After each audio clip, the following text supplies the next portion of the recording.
الحمدللہ رب العالمین والصلاة والسلام علی سید المرسلین اما بعد فاعوذ باللہ من الشیطان الرجیم بسم اللہ الرحمن الرحیم۔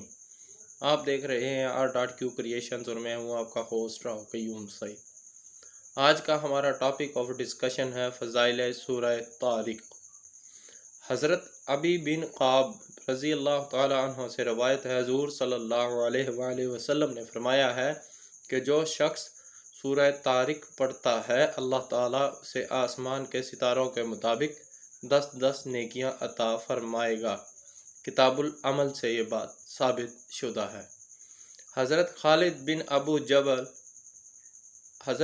بن ابو حبل الدانی سے روایت ہے کہ ایک مرتبہ حضور صلی اللہ علیہ وآلہ وسلم ایک مقام پر تشریف لے گئے جو قبیلہ بنی ثقیف کی شرقی جانب تھا، اور وہاں پر حضور صلی اللہ علیہ وآلہ وسلم نے لکڑی کی کمان سے ٹیک لگائے ہوئے یہ سورت پڑھی۔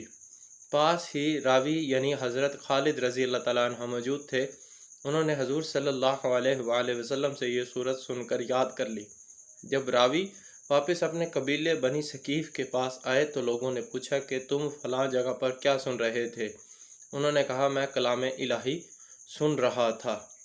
یہ بات مسند امام احمد سے ثابت ہے۔ طارق اللہ تعالیٰ کی طرف سے ظاہر ہونے والی روشنی ہے۔ اس سورت کی سب سے بڑی خاصیت یہ ہے کہ یہ سورت آسیب زدہ اثرات کو زائل کرنے میں بہت ہی مؤثر ہے۔ لہٰذا اگر کسی پر آسیب کا اثر ہو تو اس سورت کو 11 روز تک روزانہ 111 مرتبہ پڑھ کر پانی دم کر کے آسیب زدہ کو پلائیں، انشاءاللہ تعالیٰ سیب کے اثرات ختم ہو جائیں گے۔